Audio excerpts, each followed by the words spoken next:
안녕하십니까. 지금 최상목이가요. 최상목 기재부 부총리 최상목이가 왜 갑자기 윤석열 대통령을 배신하고 우리 자유파 보수를 배신하고 갑자기 이재명 민주당이 부역자가 됐을까? 왜 갑자기 좌파들의 부역자가 됐을까? 이거를 궁금해하는 분들이 상당히 많아요. 저는요, 확신하고 있어요. 왜 그런지 저는 알아요. 최상목 이사가 나라를 생각해서, 국민을 생각해서, 국가를 생각해서, 경제를 생각해서 이런 선택을 했을까요? 전혀 아닙니다. 전혀 아니에요. 뭐 때문에 갑자기 배신하고 이재명이 부역자로 갑자기 돌아섰느냐? 딱 두 가지입니다. 딱 두 가지예요. 이건 확실합니다.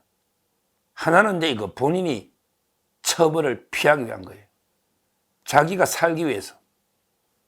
자기가 내란 공범으로의 처벌을 피하기 위해서. 첫째.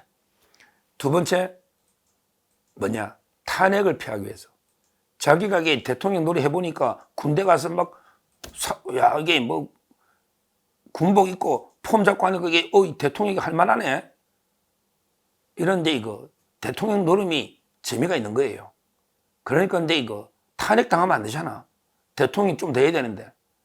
그러니까 크게 두 가지예요. 처벌을 피하기 위해서.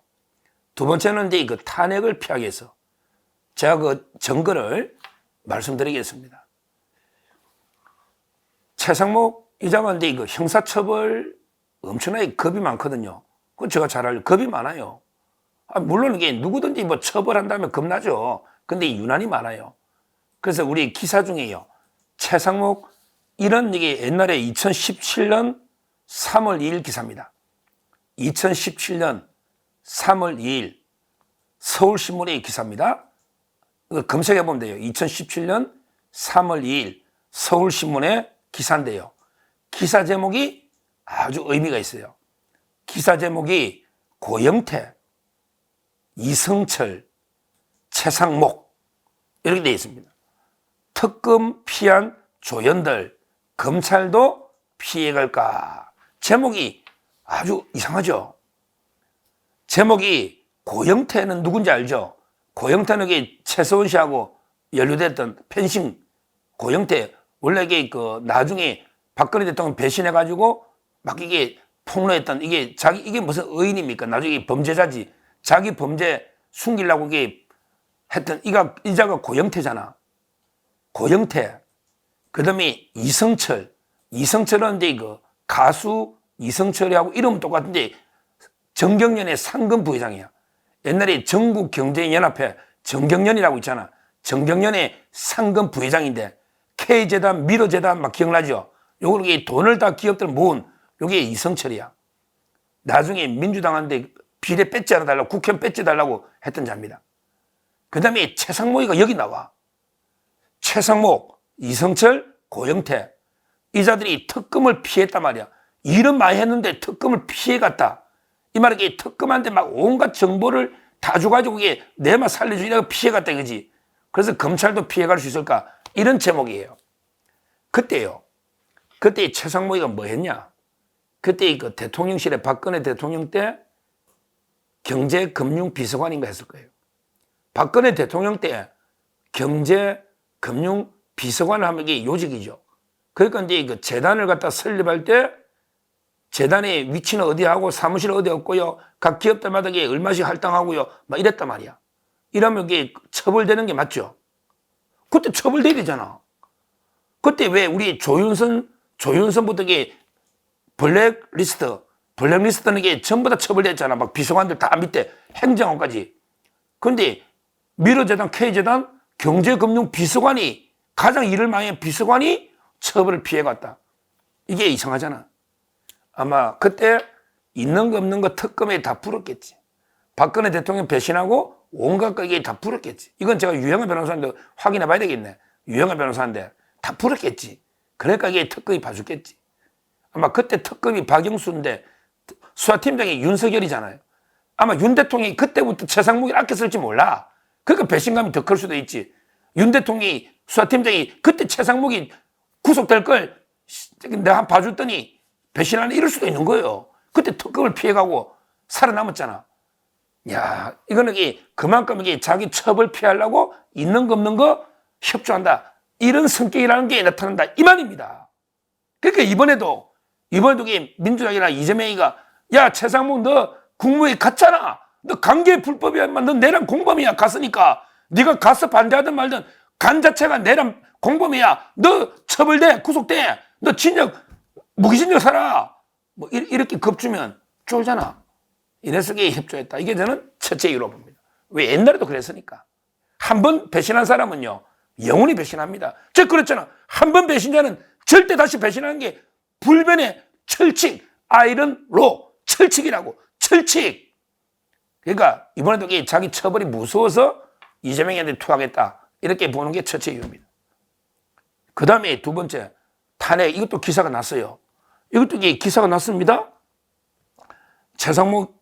처음에 최상목이가 2명을 임명하니까 2명 임명했잖아. 민주당 하나, 국민의힘 하나, 정계선, 조한창. 임명하니까 그 양문석이나 노정민이나 민주당의 막 소장파들은 난리 났지. 민주당이 소장파들은 강경하잖아. 그러니까 최상목 탄핵하자. 왜 2명만 하느냐. 이렇게 막 떠들었대. 의총에. 이걸 만류한 게 김영진이라는 거예요. 핵심은 김영진? 누굽니까? 이재명의 중앙대 동문 후배잖아. 지금도 정성호, 김영진이가 이재명의 참모는 정성호, 김영진이다. 지금도 근제하다는 거야. 7인의 멤버가. 그러니까 김영진이가 야야 최상목이 우리 사람이니까 탄핵하면 안 돼. 탄핵이 능사 아니야. 지금 우리가 대통령 돼야 되는데 집권하려면 우리 나라 좀 안정식이 돼. 이래 달랬다는 거야. 김영진이가. 또 몇 명 중진이 났었겠지. 그러니까 최상목이가 전화를 했다는 거야. 감사합니다. 고맙습니다. 탄핵을 막아주가 고맙다고 전화했던 이 기사가 지금 이게 다 나와 있잖아. 제가 지어낸 이야기가 아닙니다. 이 기사가 다 나와 있지 않습니까? 최상목이가 김영진하고 그 노잖아. 탄핵해야 된다고 막 초선들이 난리 칠 때 중진들이 막았고 그 막은 중진 중에 대표적인 게 김영진하고 또 다른 뭐 중진도 몇 명 있었겠지. 여기에 막았다. 이 기사들이 중도층을 껴안아야 된다 이러면서 중진들이 막았다. 거기에 그 핵심은 김영진이다. 이라고요. 그 다음에 이 과정에 최상목이가 감사하다는 의사를 건넨 것으로 나타났다. 이렇게 기사 나오지 않습니까? 민주당 중진하고 내 탄핵 막아줘서 감사하다. 이렇게 했다고 나오지 않습니까? 이 기사가. 이것도 한국일보, 김정인 기자 한국일보 기사입니다. 한번 최상목 중진이 막았다. 채가 감사하다 의사 전달. 요 제목으로 치보세요. 치보십시오. 제 팩트 가지고 이야기하는 겁니다. 결국 최상목이는 자기 내란 처벌될 수 있다는 위기감, 처벌을 피하겠다. 그 다음에 탄핵을 내가 또 당하니까 대통령 노름이 좋으니까 탄핵당하면 안 되잖아. 이런 게 그 이유로 민주당하고 감사하다 하면서 내통행하면서 지금 우리 그 윤석열 정권과 자유파를 배신하고 있는 겁니다. 이게 분명한 겁니다. 우리는 이런 그 최상목이를요, 국민의힘이 인정하면 안 돼요. 국민의힘에서 우리 탄핵 발의를 해버리라니까. 지금 이게 저는 항의 사퇴를 했잖아. 근데 또 정진석 실장은 뭐 수리했니 안 했니 이거 다툼도 있더라고. 논란이 있어. 근데 지금 대통령실에도 강경하게 다 사의 표시했고 지금 내각에서도 최상목 임명에 대해서 강하게 반대하는 사람이 많잖아요. 많잖아. 제 말은 국민의힘에서도 유감이다. 왜 우리하고 상의도 없이 하느냐. 권영세, 권성동 다 그랬잖아요.